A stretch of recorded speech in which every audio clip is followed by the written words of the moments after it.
नमस्कार दोस्तों, अफगानिस्तान से फिर एक बुरी खबर है। लगातार तालिबान अफगानिस्तान में मानवाधिकारों का हनन कर रहा है और महिलाओं के साथ तो जाति अगस्त 2021 के बाद जब से उसने सत्ता संभाली है, जाति बढ़ती चली जा रही है। आर्थिक हालात कहूं, सामाजिक हालात कहूं, दिन प्रतिदिन अफगानिस्तान की बुरी होती चली जा रही है।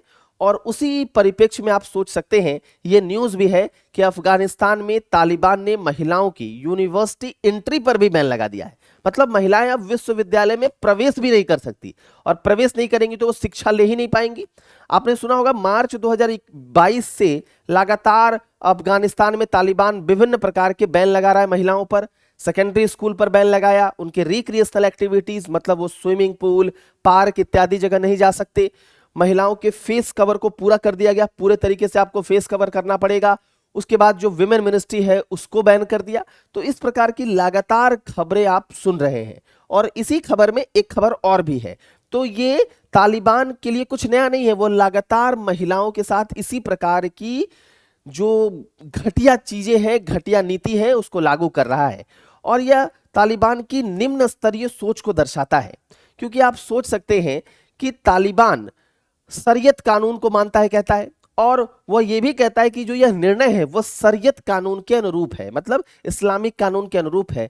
तो आप इससे भी समझ सकते हैं कि भाई वह किस प्रकार से शरीयत कानून या इस्लामिक कानून को इंटरप्रेट कर रहा है, वो किस प्रकार से इस तरह की चीजों को निकाल रहा है कि भैया ऐसा कानून में कहा गया है। वह पूरे तरीके से परंपरावादी सोच लिए हुए है, पूरे तरीके से ऑर्थोडॉक्स थिंकिंग है, और वह कहीं से भी विमेन मॉडर्नाइजेशन पर विश्वास नहीं रखता। वह मानता है कि जो है सो पुरुष है। तो मतलब समाज में एक ही वर्ग है, दूसरा तो क्या है, दूसरा तो दास है। तो पुरुष ही जो है वह मुख्य वर्ग है, और बाद बाकी क्या है, महिलाएं जो है वो दास वर्ग में है। मतलब पैर की जूती की भांति भी वो नहीं समझ रहे, और लगातार उन पर बैन लगाते चले जा रहे हैं, और उसको भी वो जस्टिफाई कर रहे हैं। आप देख सकते हैं न्यूज में भी उसी प्रकार की बात है कि अंतरराष्ट्रीय स्तर पर भी इसकी काफी निंदा हुई है, तालिबान के यूनिवर्सिटी बैन वाले निर्णय की। आप देखिए, यूपीएससी किस प्रकार से इसमें सवाल पूछ सकता है, तो पूछ देगा कि उपरोक्त में से किसकी सीमा अफगानिस्तान से लगी है। अब आप सोचिए, तो निम्नलिखित देशों पर विचार करना है, 5 देश का नाम दे दिया और अफगानिस्तान से सीमा किसकी लगी है वो आपसे पूछ लिया। तो यह लगातार इस प्रकार के सवाल पूछता है। अब देखिए, इस प्रकार का एक निर्णय जारी हुआ कि भैया बैन कर दीजिए यूनिवर्सिटी एंट्री में, और बैन हो गया, और अंटिल फर्दर नोटिस ये बैन रहेगा। तो इनके लिए तो कुछ नहीं है, एक नोटिस जारी करो और फिर काम तमाम। लेकिन बुरा तो महिलाओं के साथ हो रहा है। यहां पर देखिए, यूनाइटेड नेशन ने भी इसका कंडेम किया है। यूनाइटेड नेशन ने कहा कि भैया इस निर्णय को तुरंत तौर पर तालिबान को वापस लेना चाहिए। अगर हम यूएन ह्यूमन राइट्स की बात करें, मानवाधिकार की बात करें, तो यूनाइटेड नेशन मानवाधिकार आयोग ने भी इस निर्णय की काफी निंदा की है, और कहा है कि यह बहुत क्रूएल है, बहुत ही निर्मम निर्णय है, बहुत ही बुरा निर्णय है, और इसको तुरंत वापस लेना चाहिए। यूनाइटेड स्टेट्स ऑफ अमेरिका ने भी इसकी कड़ी निंदा की है। आप देखिए, तो यूएन स्पोक्स पर्सन, और यहां पर यूएन स्पोक्स पर्सन के बारे में देख सकते हैं, इन्होंने भी कहा कि कोई भी देश कैसे विकास कर सकता है अगर उस देश की महिलाएं जो हैं वो शिक्षा ही प्राप्त न करें। एक देश है, उसकी आधी पॉपुलेशन शिक्षा रहित हो जाए तो वह देश किस प्रकार जो उस पर चैलेंजेज हैं, जो उसकी समस्याएं हैं, उसको एड्रेस कर पाएगा। तो एक आधी आबादी तो अशिक्षित हो गई। तो वही कह रहे हैं, यूएन स्पोक्स पर्सन ने भी काफी इस पर आलोचना की है, और सेक्रेटरी जनरल यूनाइटेड नेशन के एंटोनियो गुटेरेस ने भी इस पर काफी गहरा जो है वो गहरी शोक जताई है, गहरी निंदा की है। डीपली जो है वो भी इससे सैड है कि इस प्रकार का निर्णय समाज के लिए, पूरे विश्व में शांति स्थापित करने के लिए बहुत बुरा है। इस प्रकार का निर्णय लिया ही नहीं जाना चाहिए, और तुरंत इसको वापस लेने की मांग जो है वो तालिबान से की गई है। इंडिया ने भी कंसर्न जाहिर किए हैं कि अफगानिस्तान में तालिबान इस प्रकार के बैन न लगाए, क्योंकि यह पूरे समाज के लिए बेहतर नहीं है। अगर मैं अफगानिस्तान का आपको मैप दिखाऊं तो देखिए, यहां पर अफगानिस्तान है, यहां कंधार, आपने इतिहास में नाम सुना होगा, काबुल। और अगर हम इस पर बात करें तो देखिए, यहां पर ईरान है जो बाउंड्री के पास है, बाउंड्री साझा कर रहा है, पाकिस्तान है, ताजिकिस्तान है, उज्बेकिस्तान है, और तुर्कमेनिस्तान है। तो ये अफगानिस्तान के जो इर्द गिर्द वाले देश हैं वो आपको यहां पर दिख रहा है, जिसमें तुर्कमेनिस्तान, उज्बेकिस्तान, ताजिकिस्तान, पाकिस्तान और ईरान आपको दिख रहे हैं। यहां पर देखिए, आपको ऐसा नहीं है कि ये केवल महिलाओं के साथ हुआ तो अफगान के पुरुषों ने तालिबान का साथ दिया, ऐसा नहीं है। अफगान पुरुषों ने भी, अफगान जो मेल स्टूडेंट है वो भी महिलाओं के साथ कंधे में कंधा लगाए हुए हैं, और उनका भी यह मानना है कि भाई इस प्रकार का निर्णय पूरे अफगान सोसाइटी के हित में नहीं है। तो वही आप यहां देख सकते हैं कि Afghan main and women protest separately outside university in the eastern city of Jalalabad after the Taliban government banned women from higher education। तो महिला और पुरुष दोनों ने प्रोटेस्ट किया है, ठीक है, दोनों इसका विरोध कर रहे हैं। यहां देखिए, आपको दिख रहा है कि मेल स्टूडेंट जो हैं वह भी क्या किए, storm out of the university premises, विश्वविद्यालय से वो भी बाहर निकल गए। भाई आप महिलाओं पर बैन कर रहे हो, हम भी नहीं यहां रहेंगे। तो पुरुष जो स्टूडेंट हैं उन्होंने भी महिलाओं का साथ दिया है और कंधे से कंधे मिलाए हुए हैं कि भैया हम आपके साथ हैं, आप अकेले नहीं हैं।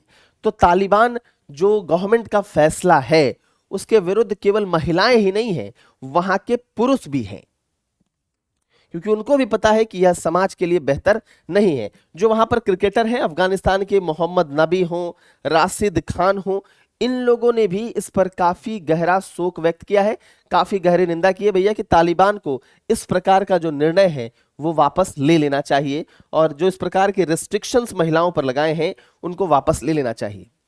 अब हम थोड़ा बात करते हैं अफगानिस्तान में जब तालिबान सत्ता में आया 2021 अगस्त महीने में, उसके बाद से उन्होंने क्या क्या किया है। तो देखिए, लगातार महिलाओं पर बैन लगाया गया है, चाहे मार्च 2022 की बात हो, मई 2022 की बात हो, सितंबर 2022 की बात हो, नवंबर 2022 की बात हो, इन चारों महीनों में लगातार महिलाओं पर बैन कुछ न कुछ लगाए गए हैं।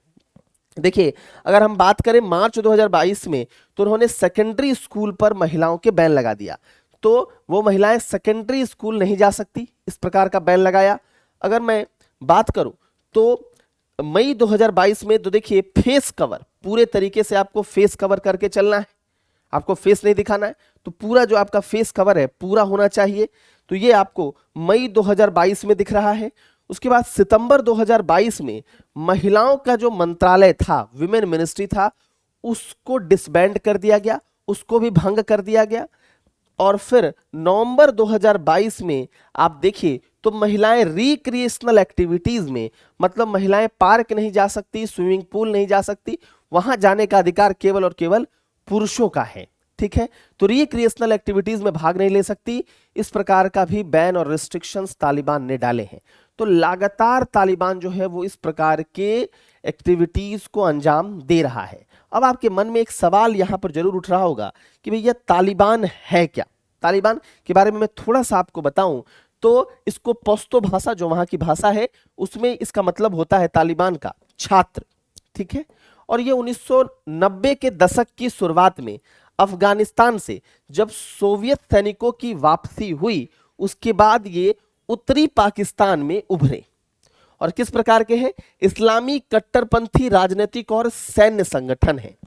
तो ये इस्लाम को मानने वाले लेकिन कट्टरपंथी हैं पूरे तरीके से, एक तरह के सैन्य संगठन है, और अफगानिस्तान में सक्रिय है, और अफगानिस्तान राजनीति पर पूरे तरीके से ये हावी है, ठीक है। तालिबान करीब 20 साल से काबुल में अमेरिका समर्थित सरकार के खिलाफ लड़ रहा है। वह अफगानिस्तान में इस्लाम के अपने सख्त संस्करण को फिर से लागू करना चाहता है। वो चाहता है कि देखिए, यहां पर जो अमेरिका से सपोर्टेड सरकार थी उसके साथ लगातार वो लड़ रहा था और चाहता था कि भैया हमारा शासन स्थापित हो, हम जिस प्रकार की सोच रखते हैं वही अफगानिस्तान की भविष्य तय करेगा, मतलब वही अफगानिस्तान के लिए एक बेहतर भविष्य देगा। तो वह उसी प्रकार की कट्टरपंथी सोच को अफगानिस्तान में लागू करना चाहते थे, और इसलिए वो अफगानिस्तान में लगातार जो अमेरिका समर्थित सरकार है उससे लगातार लड़ रहे थे। और आपने देखा कि अगस्त 2021 में जब अमेरिका चला गया, उसके बाद जब अगस्त 2021 में उन्होंने सत्ता पर फिर से अपना कब्जा जमा लिया, और उसके बाद से लगातार वह इसी प्रकार के अपने सख्त संस्करण को शो कर रहे हैं, ठीक है। अब आइए, जो सवाल हमने देखा था, अब यहाँ पर विचार करना है। अब अगर आप देखेंगे तो आपको समझ में आ जाएगा कि देखिए अजरबैजान तो था नहीं, अभी आपने मैप में देखा, किर्गिस्तान भी था नहीं, तजाकिस्तान, तुर्कमेनिस्तान और उज्बेकिस्तान था। तो करेक्ट आंसर 3, 4, 5 हो जाएगा। अगर आप मैप देखना चाहते हैं तो फिर देख लीजिए कि अजरबैजान आपको नहीं दिखेगा, अजरबैजान इसमें नहीं है। तो मैप में कहीं से भी आपको अजरबैजान नहीं दिख रहा है। तुर्कमेनिस्तान, उज्बेकिस्तान और ताजिकिस्तान, यही 3 कंट्रीज आपको इसमें दिख रहे हैं। और इसीलिए जो करेक्ट आंसर है वो बस क्या हो जाएगा, 3, 4, 5।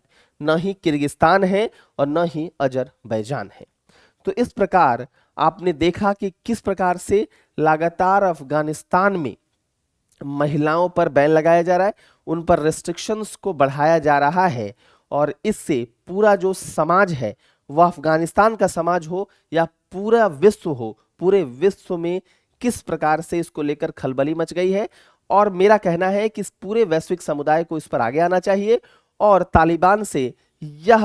तालिबान को यह निर्देश देना चाहिए कि भैया आप इस प्रकार के बैन को रिवोक करो। न तो ये आपके लिए अच्छा है और न तो ये पूरे वैश्विक समुदाय के लिए अच्छा है। Thank you.